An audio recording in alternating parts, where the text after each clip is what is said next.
What I do is inconsequential. Why I do what I do is I get to shorten people's journeys every day. What I love about our hospitality industry is that it's our mission to make people feel cared for while on their journeys.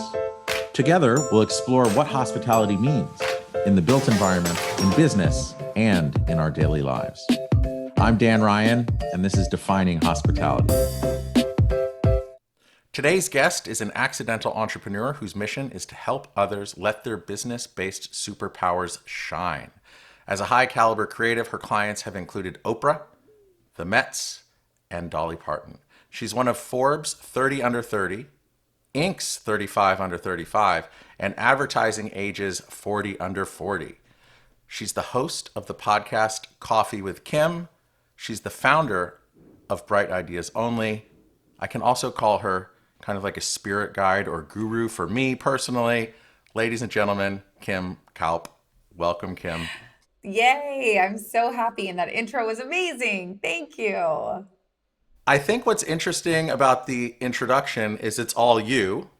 And I think one of the things that I learned, and I'm still not good at, but you really opened the door for me, was to be more comfortable speaking about myself and accomplishments and kind of putting myself out there, especially on LinkedIn and just bios and all of this stuff.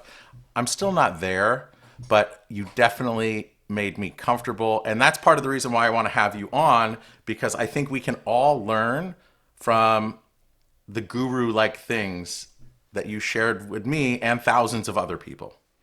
Well, I feel like talking about yourself has got to be one of the top 5 most awkward, icky things, right up there with public speaking. I mean, people just hate it. You can ask people all day long, what do you do for work? Or tell me about your kids, or, tell me about the school that you're attending. And people will go on and on about their jobs, about what sports their kids in are, etc.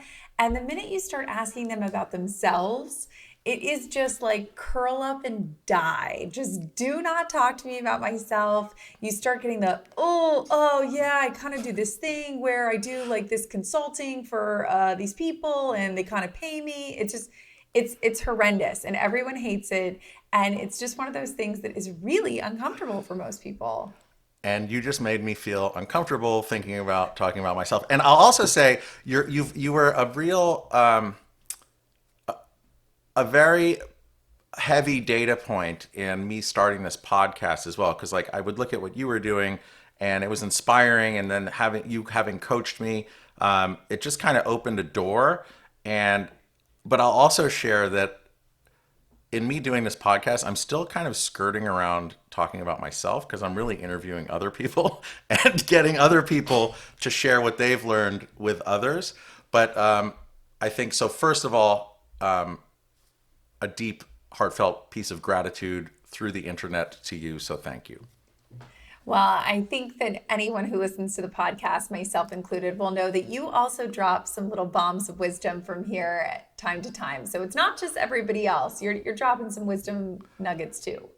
I try, and I'm trying to do a little bit more of that. But again, it's just like it makes me uncomfortable. But I think that's a great segue to turn the spotlight off of me to you. And like, obviously it's called Defining Hospitality. While you're not in the hospitality business, so to speak, hospitality, I believe, and part of the growth of this whole podcast is hospitality touches everything. So in your practice of what you do and how you impact others, how do you define hospitality? And let's use that as a point of departure. First of all, I think we're all in the hospitality business, because if you have ever opened up your home to friends and family, if you are ever in client services or been a consultant, you want to have a great reputation for being a hospitable, amazing person to work with, to interact with. And that's really how I define hospitality, is just what are people walking away with? How do you make them feel? What do they say about you when you're not in the room? What do they tell other people about their experience interacting with you? That to me is the hospitality. You can think of it as the stone that you kind of throw out into the river, but all of those ripples from that pebble, that is really kind of the wake of your hospitality. And it's something that stretches out and continues to stretch out, not only for days and months, but years, when people say, oh, well, back 3 years ago, I did XYZ with Dan. It's just something that stays with people. So I think we're all in that way. We're all in the hospitality business. Yes, and I love the metaphor of the wake. So I'm picturing a boat cruising through a placid lake, and then that wake, much like a ripple, it's like a bigger than ripple. It impacts everything in behind it. So with the in the sense of getting others comfortable to engage with you or to speak about themselves, I mean, you don't have to name names, but like give us an example of someone who was on a spectrum of being uncomfortable talking about themselves. I'm probably somewhere in the middle, but I'm sure there are people who are just like way on the other side. They'll talk about anything but not themselves. So is there an example that you could share of someone who was on that one side of the spectrum, totally uncomfortable talking to themselves, and how you and the other people that you bring into these cohorts and learning, how you help positively impact them, and how have they taken that and left a wake behind them to impact others? It's one of those things where it's like, how do you pick one story? I have so many, but one of my favorites was I was working, I did a big seminar with a group of women actually, and was talking to them really about not only how to talk about themselves, but to talk about the work that they've been doing. And I think a lot of time our own worst enemy is ourselves. We downplay our successes more than anyone else. I always tell people there's nothing worse that you can tell me that I haven't already told myself. I'm a loser. You can't do it. You don't deserve that raise. You shouldn't be charging six figures. Trust me, I've said worse to myself than you could ever say to me.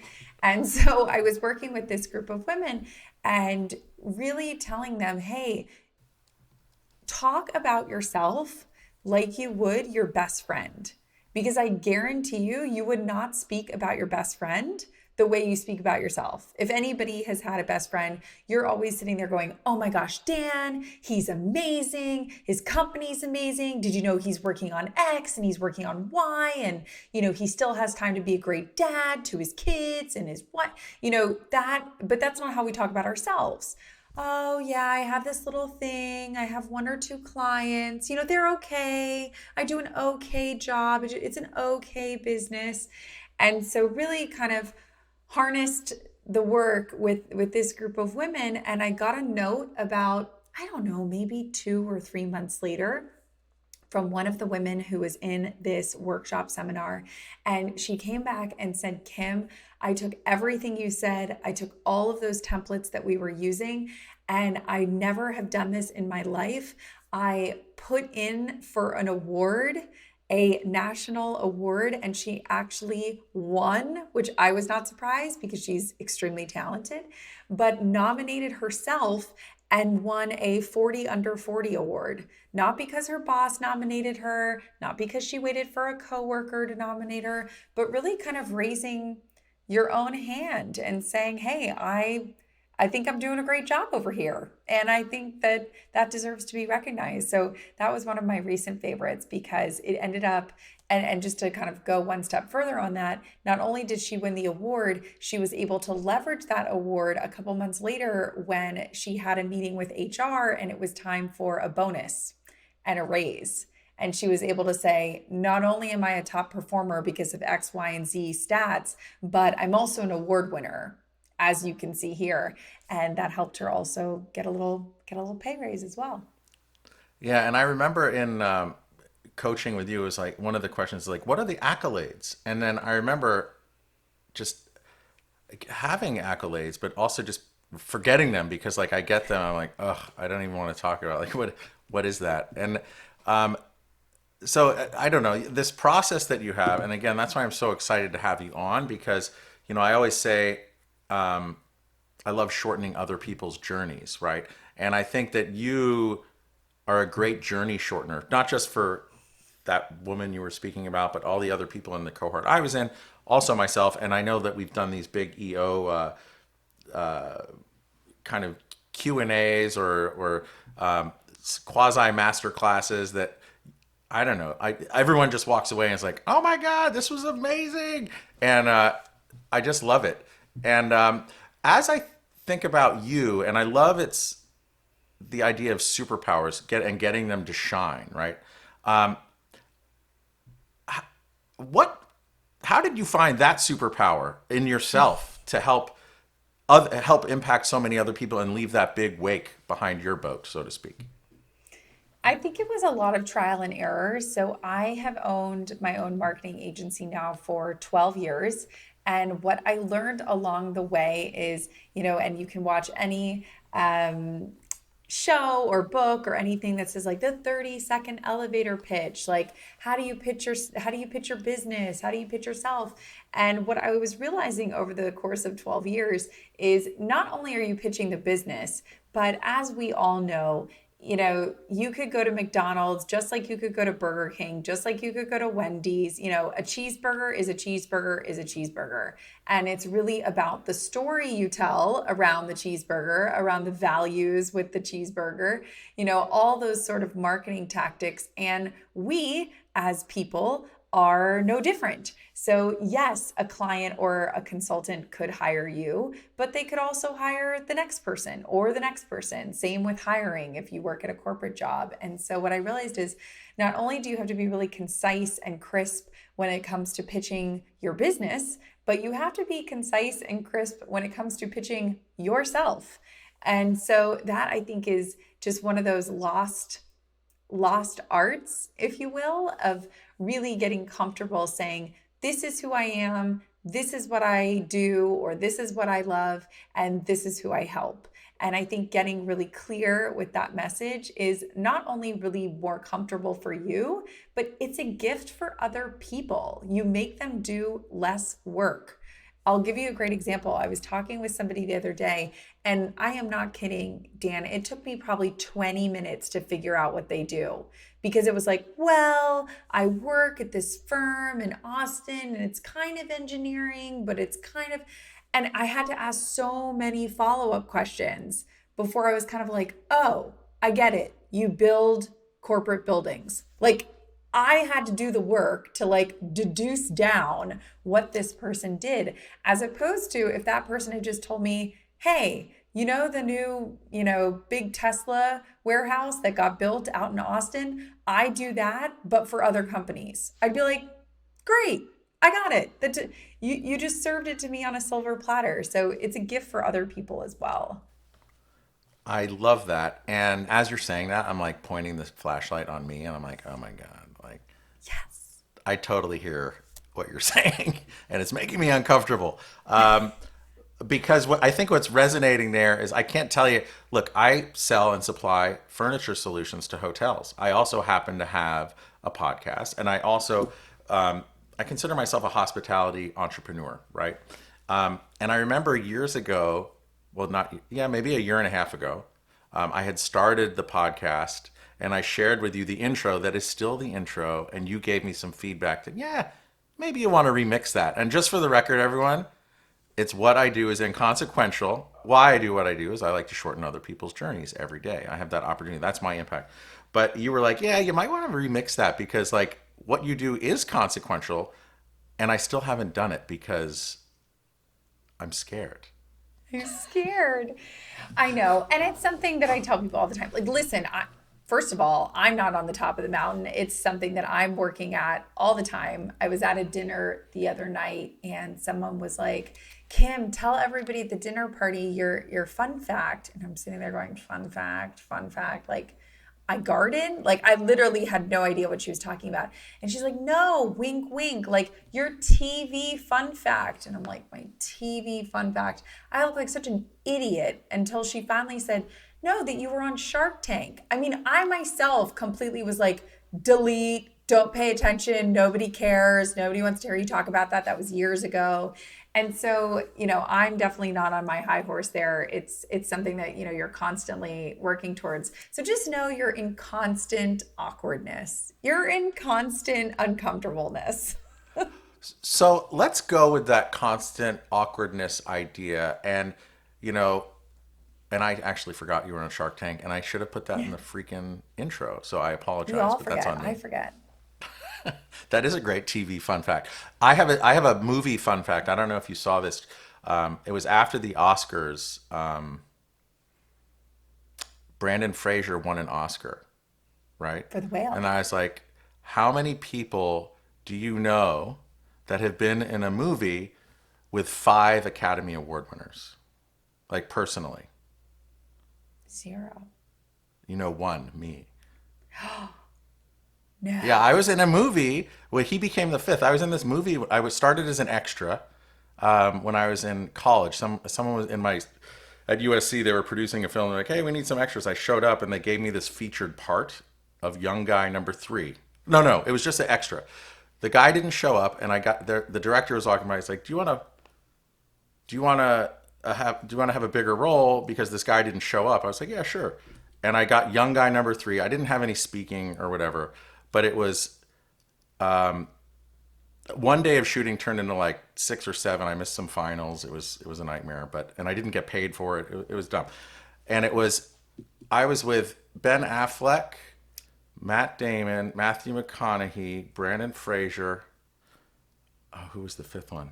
Oh, Sam Rockwell. I was mostly with Affleck and Rockwell, like in the scenes that we were in, and I was like, yeah, Ben Affleck, he's never gonna make it. He's a bum. But I was how Never wrong gonna how make it. wrong was I? What movie was this? It was called I forget. It's either School Days or Glory Days, and the irony of it is it went straight to video. It never even made it into a general release. So I think it's on YouTube or something. No. But I'm like, I got long hair. I was there. But anyway, that's my movie slash TV fun fact, which But I see, can't believe I that's a just good shared. dinner party fun fact. Yes, but I People don't will like like talking that. about it. It just made me uncomfortable talking about it. This is like a therapy session. Thank you, Kim. Also, Kim, we knew each other before we were working with each other. I just want everyone to know that too, just through, in the same social circles and friend groups. So I just knew you that way. And then it was like peeling back the layers of an onion. I was like, oh, wow, you do this? Oh my God, that's amazing. How can I help you get your gifts out to all these other people? And I just appreciate you for that and being open minded to that, and also helping me out along the way. Oh, well, I appreciate you so much. And that's why I think that's why I was so excited when you first started talking about the podcast, because I think to your point, yes, you have over the years always shortened other people's journeys that you work with on a kind of one-on-one basis, or clients or people that you've come across with in person. But I think a podcast is such a beautiful way to touch people that maybe aren't coming across you in their everyday life, but they are still getting the wisdom and the guidance, and their journeys are being shortened.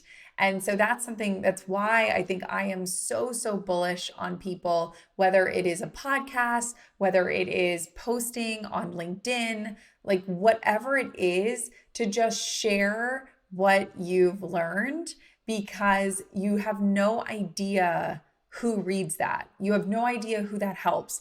Yes, you hope that somebody writes you an email from, South Africa saying, "Hey, Dan, I listened to the podcast and, I've been listening for 6 months and it's so helpful." And I always say, yes, you probably have gotten emails like that, but there's probably thousands of people that don't send those emails, but you are Correct. still helping them. So it just because you're not getting the round of applause, or you're not getting the standing ovation, doesn't mean that people aren't watching the show, so to Yeah. speak, watching what you're doing, watching what you're sharing, really absorbing the knowledge. And so that's why I think I'm so adamant that people start to share. It's just so helpful. I completely agree. And as you're saying that, what I'm realizing is there's this great democratization of broadcasting, I don't know what it would be called, broadcasting, but everyone has the ability in their fingertips or on their computer, well, really on their fingertips with their phone, to share their knowledge with everyone. And you know what? One person might listen, 10,000 people might listen, but you know what? Even if that one person listens, they're part of your wake. You've impacted them in some way and you've changed their direction. And I think the more that we all realize that we can all share our knowledge, because we all have these life experiences that everyone can learn from. And to be able to have this to be able to like be your own network channel and be able to share your knowledge or the knowledge of others, like with having you on, it's pretty freaking amazing. And I think we're at this very still early stage of it, that it's just really exciting to be a part of it. And I challenge all of the listeners or people watching that, you can do this too. It takes a little bit of work, but and also just getting over yourself. I think the big hardest work is like getting over yourself and your own inhibitions. That is by far the hardest part. It is what makes people feel the most awkward and uncomfortable. But also, it sounds cheesy, but it's like riding a bike. And I'm sure when you first did your very first episode of the podcast, you were completely freaked out, completely nervous, real sweating, really kind of losing it. And I'm not saying that now everything is sunshine and rainbows and unicorns, but with every podcast episode, it feels a little more comfortable. You get a little more confident. You feel a little bit like more, oh, this is a conversation with somebody I'm really interested in. I'm curious and I'm asking questions and they're asking questions. And talking about yourself or sharing your knowledge is the same way. I don't sugarcoat it. I'm like, it's going to be horrible at first. Like you will hate it. Like this will be like the very first push up in the gym and you will do one push up and say, why am I at LA Fitness right now? This place is horrible. But you Totally. have to keep going. You have to do the second push up and the third and the fourth. And that's the hardest part. I completely agree. And it's really just putting yourself out there. And again, thank you, thank you, thank you. So, look, you've worked with people like me and the woman that you shared the story about, but then also Dolly Parton, Oprah, and I don't know, the New York Mets, who I love. Just so everyone knows, I'm a sad Met fan. But in dealing with all these different types of people on a spectrum, is there some kind of a thread that you could share about how you get them to be comfortable talking about themselves, or just being comfortable with and open-minded to learning what you have to give them? Well, again, I think honestly, it all comes down to, again, hospitality. Like when I'm working with these people, using Oprah as an example, working with her on her last big tour in 2020, it was how do we want fans to feel when they leave this arena? What are they feeling at the end of the day? And the merch that they're buying, where are they wearing this? Who are they giving this to? How are they using it? And really, again, like an onion, just going deeper and deeper, another layer. But the root of it all is really, again, coming back to that, for me, the definition of hospitality, which is how are people feeling when they leave you? What does that look like? And, yes, the syntax can change. You go to Target, they call all of their shoppers guests. You go to a hotel, they might call them consumers. I don't care if you call them consumers, guests, fans, customers, whatever wording you want to use. It's another human. And what does that human feel when they leave you? And that really is the through thread through all of our clients and all of our work, whether it's the work that I do with large entities like an Oprah, like a Dolly Parton, like a New York Mets, or the work that I do with individuals like entrepreneurs at EO. It really comes down to the same question, which is what's kind of the aftertaste that we want to leave people with. Totally. And as you were saying that, also, my mind was going, I realized I don't know this about you, but when did you first decide to start putting yourself out there? And like, how did you start doing it? Like, what were your first steps? Yeah, it was like all great ideas born out of complete laziness, which I own. And I am sure that you have gotten this, Dan, and I'm sure anyone who's listening has gotten this. I have found, especially, I was living in New York City at the time. I was working in music and entertainment, but before that, I was working in publishing at Condé Nast. And what would happen around this time, actually, like May, June-ish timing, and it would happen again in like November, December, and that would be someone would reach out and the email would sound something like this. Hi, Kim, my insert niece, nephew, son, daughter, neighbor, friend of a friend is graduating from insert school here, NYU, Caltech, University of Florida, etc. They are really interested that you work in, once again, insert here, you work at a magazine, you work in music, you work in entertainment. Would you be open to coffee, lunch, breakfast? Would really appreciate it. And the first couple I would go to, and I would get a coffee, and I'd be sitting there with little Jimmy, and little Jimmy's so excited. He's a senior at NYU. What is he going to do when he graduates? Here's a question about this. And then I would, again, wash, rinse, and repeat. It'd be my mom's Pilates teacher's daughter, and we'd be on Zoom and she'd be talking. And what I found is for a lot of people, it was the same questions. How did you get where you are? How do I get the first meeting? How do I do well in an interview? It's all of these same questions. So in what I thought was genius, I was like, I know what I'll do. I will, this is so funny to think back on, but I really at the time thought I was like the smartest person in the world. I was like, I will take all the top questions that I get asked, which is like 25 to 35 questions that repeat a lot. And I will hold a coffee cup as if I was across the table from them at a Starbucks, at a Le Pan, whatever coffee shop you like. And I will answer in 1 minute or less 25 to 30 of these questions. I will post these all on social media. And then the next time that my dad's, tennis coach's brother's son wants to have coffee with me, I'll say, I'm so sorry, Robert. I do not have time to sit in a Starbucks with you for 45 minutes and answer the same 30 questions that I've been asked so many times before. Here's a link. Here's all the questions that you were probably going to ask me, and I've already answered them. Like, here you go. And I thought it was so genius. And I was like, yes, I'm getting my time back. I'm answering all these questions.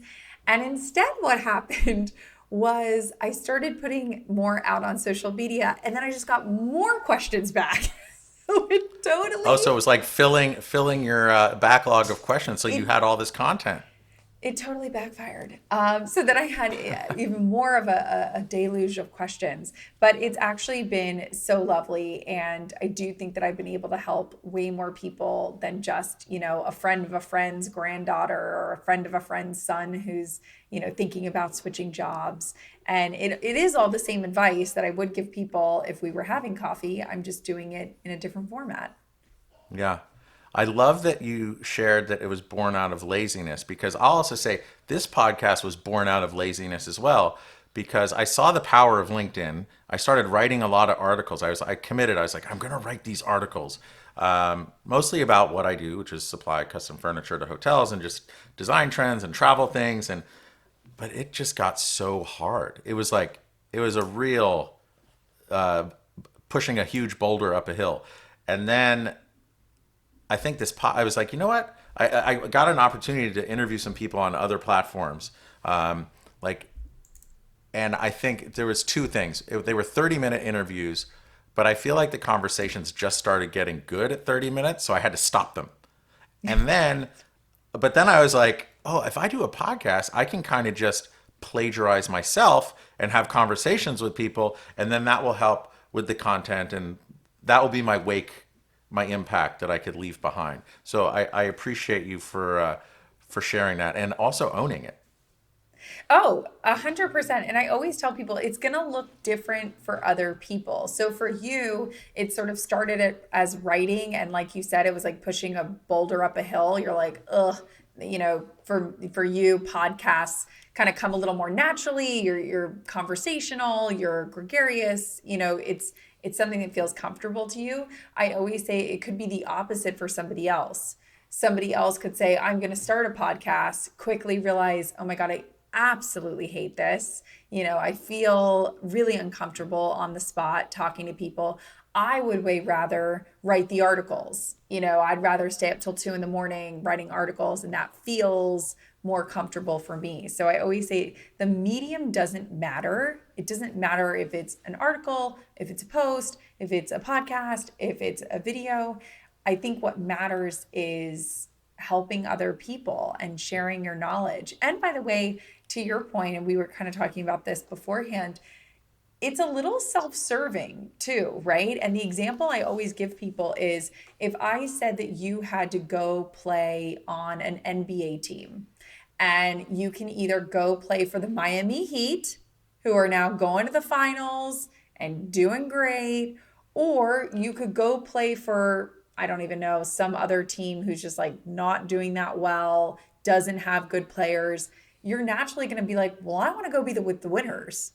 Yeah. Why would I go sit with the losers? I'd rather go be on the winning team. And so, what I say to people is when you start sharing your knowledge online, you start looking like, wow, Dan's really smart. Wow, that Dan had another good idea. Dan just linked an article that I hadn't read. And then naturally people want to work with Dan because Dan seems like the smart shining star compared to maybe somebody else that they're just kind of like, yeah, Jerry's okay, I guess, but Jerry doesn't seem amazing. So it's also a little self-serving as well, because you'll find that kind of like a moth to a flame, people are drawn to people that they think are smart, people that they think are intelligent, people that they think are curious. And when you do start sharing your knowledge in some sort of format, that kind of naturally happens too.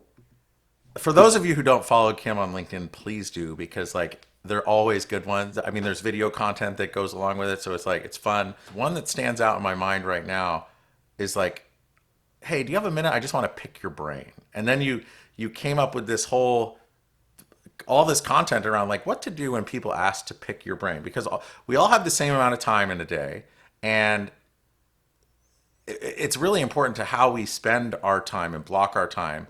So our time is the most valuable thing we have. It's not our salary. It's not the money. It's not this. It's our time. So how do we choose to do what our time? And it's interesting how the pick your brain.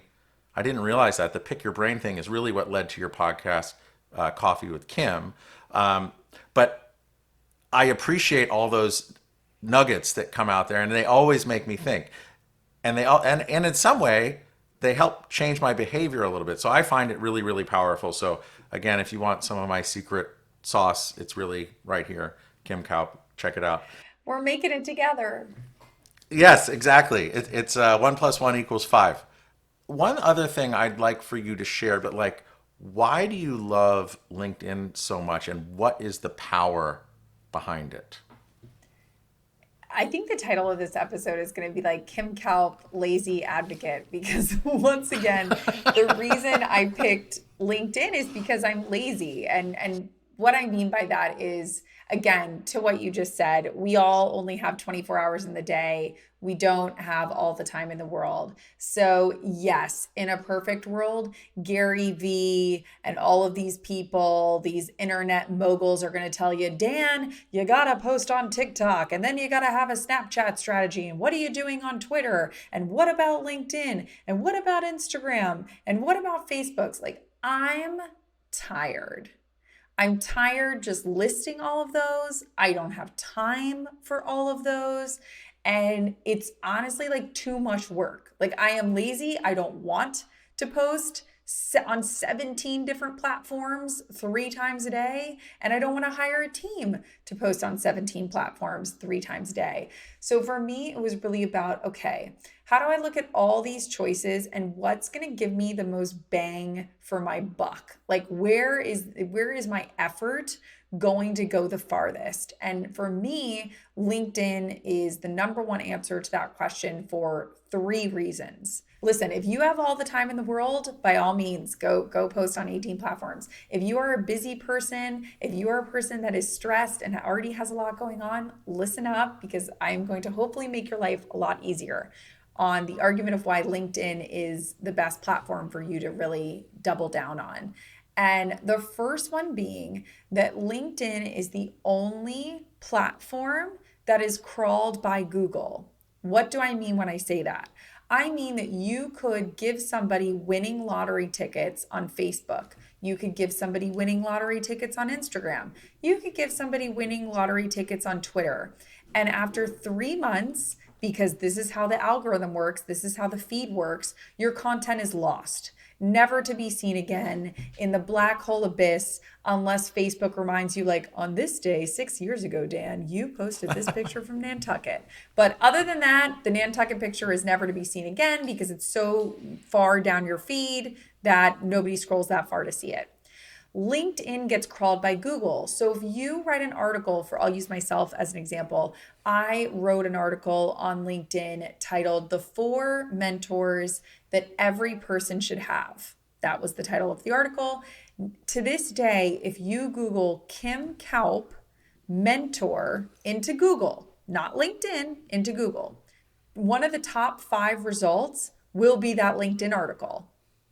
Even though I posted that same content on Facebook, posted that same content on Instagram, posted that same content on other platforms, LinkedIn gets picked up by Google. So your content continues to live on. It has a second life. It can be found in search engines. So that is number one. LinkedIn is crawled by Google. Your content continues to live on way past the 1 or 2 or 3 days post platform published. So that is really, really huge. Second of all, what I think is really powerful when it comes to LinkedIn is you are accessing the right people. So what I mean by that is if someone is listening and they are looking for hotel clients, or they are looking for restaurant clients, or they are looking for, a client who is going to help them do XYZ. The majority of these business people, the majority of C-suites, the majority of people that are making decisions are logging on to LinkedIn. I'm not saying that they're not on other platforms. They very well could be, but there's a good chance that the chief strategy officer of Marriott Hotels is not scrolling on TikTok at 2 o'clock on a Tuesday. Chances are they opened up LinkedIn at 2 o'clock on a Tuesday. Maybe not. Maybe you got some C-suite executives that are sitting in their corner office scrolling on TikTok, but I highly doubt it. And I highly doubt it because they want to network with other professional business people. And that is where LinkedIn is happening. And not only that, but most people don't realize that a lot of these big corporations, whether it's Marriott, whether it's Hilton Hotels, just using hotels as an example, a lot of these places will not allow employees to get on sites such as Facebook on their work computers. It is blocked. It is a blocked platform. They do not allow social media on work computers, which is not that surprising because they're work computers. They don't want you scrolling on Twitter, doom scrolling when you should be working. So whereas LinkedIn, for a lot of these Fortune 500 companies, they don't count it as a social media platform. They count it as a networking tool. So LinkedIn is not blocked by a lot of these Fortune 500 companies, whereas Facebook, Twitter, some of these other platforms are kind of on the no-no list when it comes to people's work computers. So that's number 2. You're kind of fishing where the fish are in terms of the business people that you're coming in contact with. And then the third reason why LinkedIn is just really a powerful, powerful place to be is most people don't realize that the amount of people on LinkedIn is in the billions. Most people don't realize that it's a worldwide platform. Most people don't realize that it's translated into 24 languages. So Dan's post is not only being posted in English, it's being posted in French, it's being posted in Korean. You are seeing it no matter where you are in the world. So it is a global network of billions of people. Here's the part that I think is so fascinating. Less than 1% of people actually post on LinkedIn. So what does that mean? Less than how many? 1%. which No means way. 99% of people are what I lovingly refer to as the lurkers. I love a good lurker. We all love a good lurker. And lurkers are people that go on LinkedIn, they want to see the industry news. Maybe their old coworker got a new job. Maybe their old boss had a baby. They're kind of going on to keep up with the industry, but they themselves aren't posting. The majority of people in your professional sphere are this person. They are a lurker. They are looking, but they are not contributing to the conversation. So, other platforms, you have to scream much louder to be heard. There's millions and millions of people posting on Instagram. There's millions and millions of people posting on TikTok. You have to scream very, very loud to be heard. LinkedIn, you can get away with just like a light scream and you will be heard by lots and lots and lots of people because many, many, many people don't post. So I still see people all the time that say like, oh my gosh, Kim, you popped up on my feed. Oh, you've been on my feed twice this week. And I always say it's not necessarily that I'm doing anything special. It's that the rest of your feed is pretty dang quiet. Nobody else is posting anything. So again, you really get a bang for your buck because you have less competition. So those are the three kind of lazy man's reasons why LinkedIn just makes a lot of sense, I think, for business professionals. And as you're saying that, I'm reminded of, I think I shared this story with you. I sat next to on an airplane to Daniel Roth many, many, many years ago. He's like the editor in chief or something of LinkedIn, I think. And he was telling me, oh, yeah, you can. I was talking about LinkedIn, I don't know, 8, 10, I don't know when it was. It was a long time ago. And he said, yeah, you can visualize your network. I'm like, what do you mean? They had a web thing where it showed all the connections in like different colors, like school would be one, professional would be another, maybe family was, and somehow it knew, but it was like this crazy like neural network. They don't have it anymore, but when I saw that, I was like, oh my God, this is amazing. And my work one in LinkedIn was like, let's just say it was blue, but it was like massive and it was blue and it was dense and it was it was like a fractal. I don't know what it was, like the most incredible visualization, and I wish I could get it back, but they don't do it anymore. But I think when you say you're only 1% of the people are posting, when that 1% is posting, I would assume most of them, it's that work network it's already kind of filtered, so it's like really showing it to all those people in your professional world that matter. It's like not just a filter, but also like when you have a magnifying glass and you set a piece of paper on fire with the sun. It's like a laser beam focus kind of thing, and it's really neat.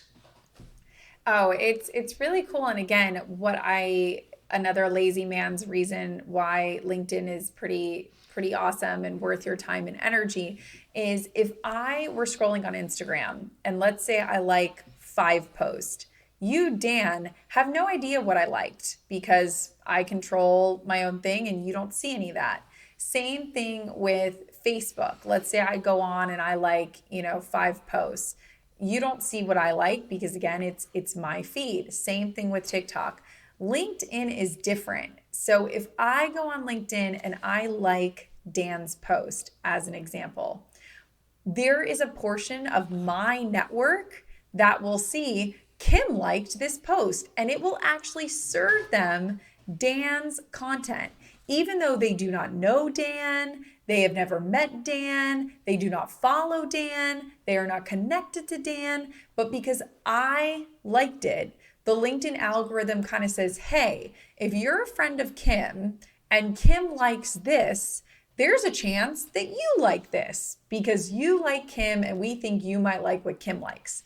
LinkedIn is one of the only platforms that does that. And that's why things are able to go, you are still able to go kind of quote unquote viral or kind of, I always tell people if you post something on LinkedIn and you wait a couple days and let's say you get 20 likes on that post and you go and look at those likes, I guarantee you do not necessarily know all 20 of those people.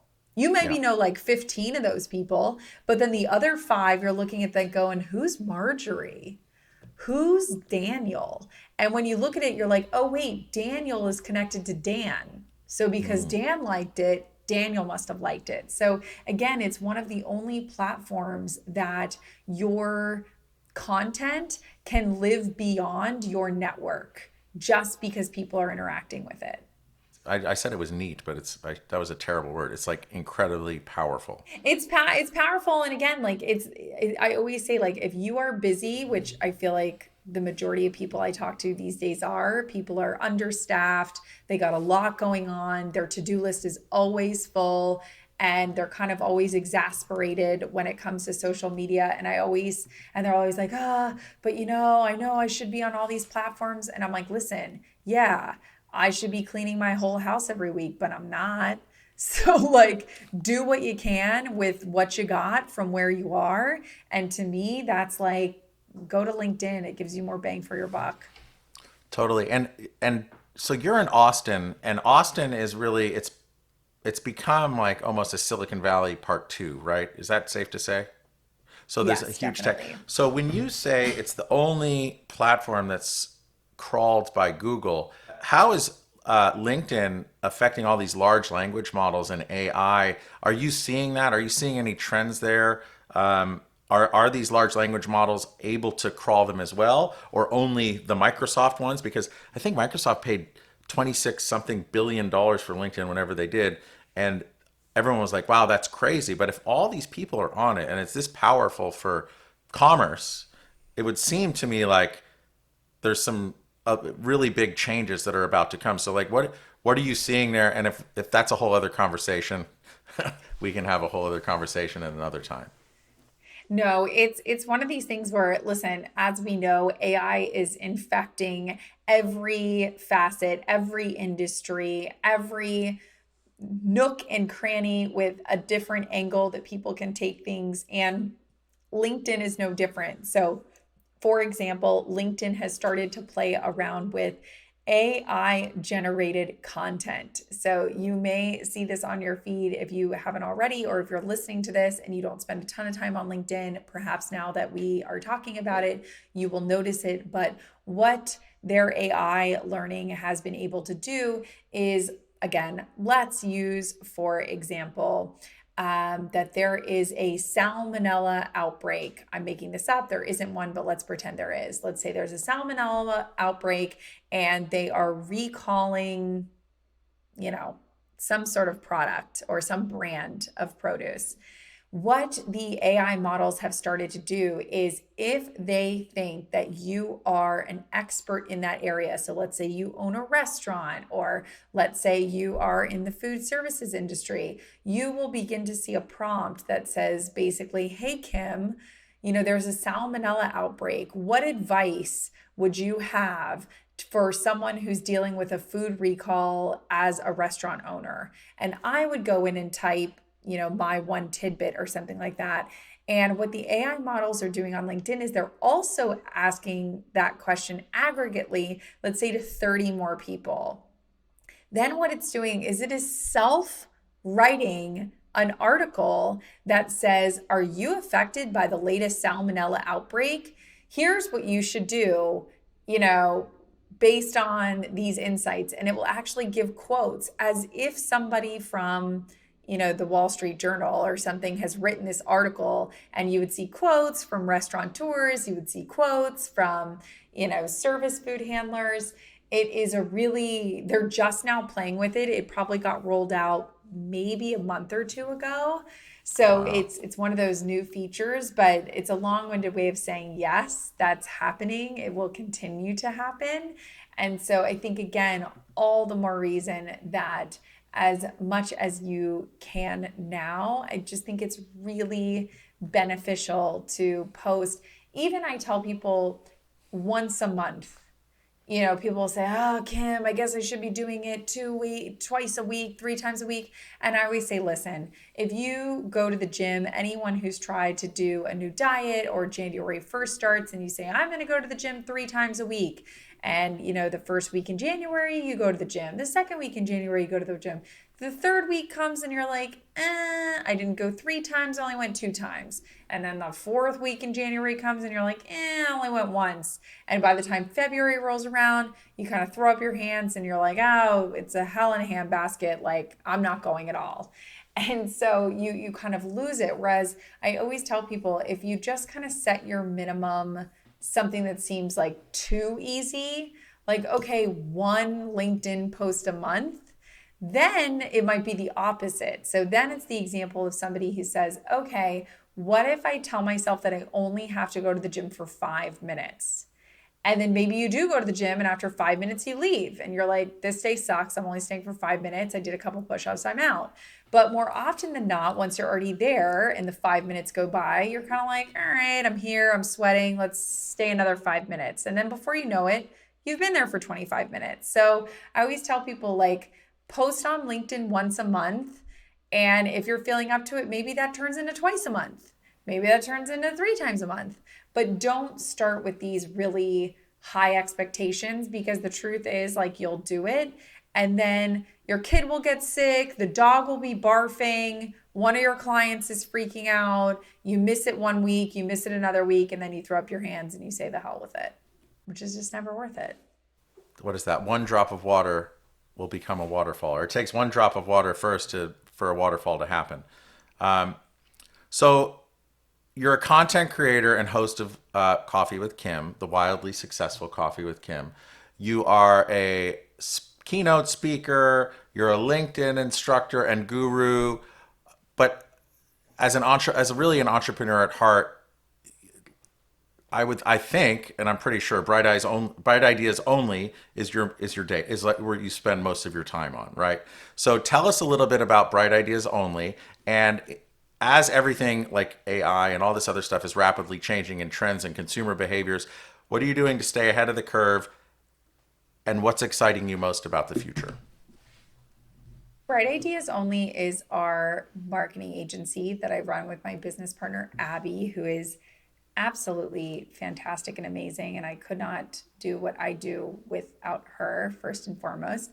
And what we do is really at the heart of it, we're working with brands, we're working with entertainment properties, we're working with music artists on two things. The first one being, what are their fans tangibly touching? So, what merchandise are they receiving? If anybody has heard of VIP packages, which is instead of, let's say, getting a Dave Matthews band ticket for $50, you're paying $150 and you're getting front row tickets and you're getting some sort of exclusive merchandise pack. Really, what are people touching? What is that tangible stuff that they are touching? And how is it cool and exciting and exclusive and makes people feel like, wow, this was really made for me and it's something that I'm going to use every day and love and remember, because that makes a world of difference. I think we've all gotten those really lame, boring, like Geico, sweatbands, and you're like, I'm never gonna wear this Geico sweatband, like Goodwill, like trash, like never gonna wear it.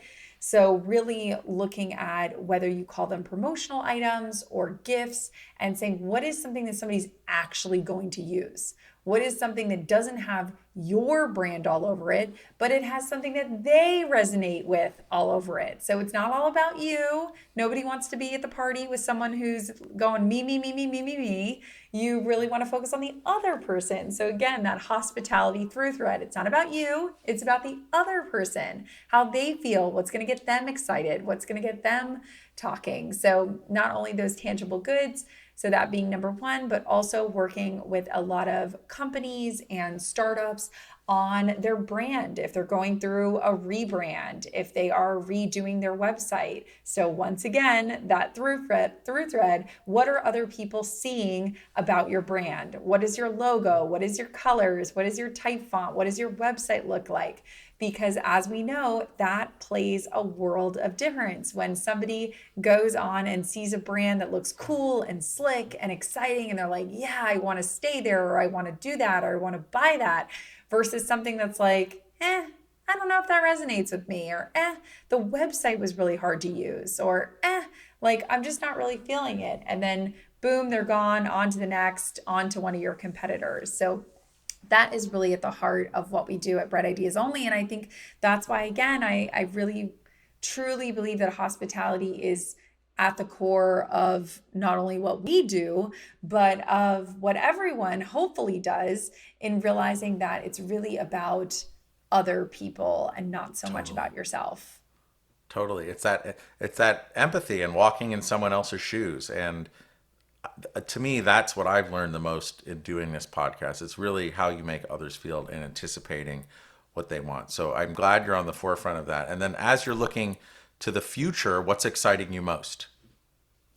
I think what's really exciting me the most when it comes to the future is just really the potential and the opportunities for other people to realize how much their voice is important and needs to be heard. I think that we have all been in rooms where you have that person kind of shaking their fist, being like, these millennials, they just don't work like we used to work. Or, Gen Z, they're so confusing. I don't understand how they're doing anything. And my question always back to these, whether they're entrepreneurs or whether they are corporate people, is like, well, when is the last time that you mentored someone? Or when is the last time you started posting on LinkedIn about how an email should be drafted, or how you should take notes in a meeting, or how you should follow up after a meeting? And, I get crickets. Oh, well, yeah, I guess I haven't mentored someone. And, something that my parents always sort of beat into me as a kid was that unless you're willing to do something, you can't complain about it. Totally, because those people are shooting all over other people. But bum. Exactly. You can, it's like people who complain about politics and then you say, well, did you vote? And they go, well, no. And I go, okay, well, then you've lost the right to complain. If you voted, you've earned the right to complain, and by all means, complain away. And so, what I think I'm most excited about in the future is really hopefully the opportunity that people who have been in the business for a decade or 2 decades or 3 decades to kind of say, okay, I can't rely on Gen Z to quote unquote figure it out. I Mm. can't rely on millennials to figure it out. I really have to roll up my sleeves and start helping shape this next generation, instead of sitting around and complaining that, they don't work hard, or I don't like the way they did something, or this wasn't right, or this was half-assed. You got to earn that right. So when you start posting on LinkedIn once a week with your tips, then you can complain about millennials all you want. But until you're doing that, no complaining. And it's true because, okay, if you're complaining about these generational issues, again, like if you go back to what we were first talking about, this great democratization of broadcasting and education that's really, I mean, you can renovate a whole house or build a house by just watching YouTube. You can teach that millennial how to write an email or shake someone's hand, or I think actually maybe the millennials are better at that. Maybe you could teach that Gen Zer how to do that. But you got to put yourself out there, right? So Kim, you make those people comfortable. And I actually hope that this conversation, to all the people that are listening to this, you just see, like, take those complaints and put them out there and make a wake. I love the wake. Make a wake. You have the ability. It's all at your fingertips. And if you need any help, Kim's there too. You have the ability to make the change with this incredible megaphone. So thank you for the reminder. And yeah, if you're going to complain, do something about it. So you're a Gator, right? Yes. Okay, so you finished up University of Florida and then you went to Condé Nast, you said earlier. Yes. I want the Kim I'm speaking to right now to stand in front of the recently graduated Kim from the University of Florida, about to head up to New York to go to Condé Nast. What advice does the Kim I'm speaking to now have for that young, about to head up to the big city Kim? Yeah, I think hopefully this is a message that resonates with anyone who's listening who has been a big achiever, who is big on kind of the next carrot, the next leg of the mountain, the next step, the next. I don't think I did a great job at the time of really sort of enjoying the moment, enjoying the wins, enjoying the big projects and the successes. I think I was really in the what's next. Okay, I'm so excited. Like, what's next? What's next? And really just kind of savoring and saying, like, no, eat that piece of cake, like, have that second glass of champagne, like, really sit and say, like, man, that was freaking awesome. And I think probably a lot of achievers will resonate with that because part of what makes us so successful is that we are constantly striving and we are constantly kind of moving to bigger and better. But I think on the same side of the coin, really trying to slow down. And that's something that now that I'm in my 30s, I'm really trying to do that when we get those big wins or we get those big projects or I finish a project with Oprah, that I'm really sitting there saying, like, holy crap, that was freaking amazing. Like, I'm getting a second glass of champagne. Like, we are celebrating. This is so cool. I agree. And again, I think that ties into it's kind of, I think it rhymes with why we're so inhibited about talking about ourselves. I think that there's a correlation to celebrating the fucking wins. Like, just celebrate them. I'm guilty of not celebrating the wins. I'm like, oh, I could do. It's like the gap versus the gain, right? It's like I could be doing. There's a gap, but you know what? I just gained all this stuff, but there's a gap. So I love that, and I want to apologize. The young Kim graduating college, you're still young. So for those of you Of who are course, not of watching, course. Kim, this has been awesome. And actually, I feel like there's so many more topics that I want to cover that we'll have to do a round two at some point. And I'm sure the listeners will love it. But like, I just want to help shorten everyone else's journey as far as like how you've help shorten mine. So I want to say thank you. But first, how can people learn more about you if they would like to get in touch or learn more or surf your wake? Yes, well, you can come surf my wake anytime on LinkedIn, on Instagram. Those are probably the platforms that I spend the most time on. And on LinkedIn, I know you'll link that in the show notes. And I'm really, really easy to find on Instagram because all you do is you start to type in Kim Kardashian. So you just start to type in KIMKA. And then I am literally I'm right under Kim Kardashian. So I always say there's two Kim Wow. Ks. One has all of her clothes on. That would be me. And then you're going to see another one that does not have her clothes on. And that is not me. So just start typing Kim Kardashian and stop after the A. And I will be there with all my clothes on. And also, everyone, if you want to, every Wednesday you're doing at 1 p.m. Eastern, I think it's Coffee with Yes. Kim on LinkedIn. It's LinkedIn Live, correct? It is on LinkedIn Live. You can also watch it on YouTube Live as well. But yes, I'm there every single Wednesday. It is my most fun meeting of the day, I always say, because I'm just talking to interesting entrepreneurs and executives all about what they're doing that works and how we can kind of copy their homework and use it for ourselves. And also, if they happen to miss the 1 p.m., like where are the archives? Is it on coffeewithkim.com or something like that?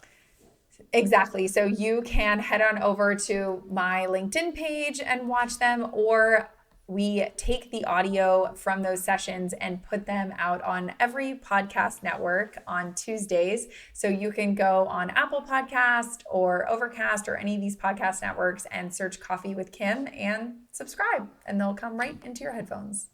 Awesome. And you'll stalk us virtually. Yes. Kim, I just want to give you a heartfelt and open-hearted thank you for your time and allowing all of us to surf in your wake. Like, I really appreciate it. I'm sure all of our listeners appreciate it too. Thank you, thank you, thank you, Dan. This has been so much fun, and I really hope we can do it again soon. I know we will because I have a feeling, I already know, and I can feel it in my bones that this is going to be a very highly downloaded and watched and listened to episode. So I also thank you, Kim, but also without our listeners and watchers, our audience, let's just say, I wouldn't be here doing this if you guys weren't like tuning in. So incredibly humbled. So please, if this is your first time listening, subscribe and like or do all that stuff that you got to do. It'll just help. And it's all been pretty much word of mouth. So please, if this changed the way you think about hospitality or making others feel comfortable or leaving a big wake behind you, please share it with a friend. And thank you, everyone. And we'll catch you next time.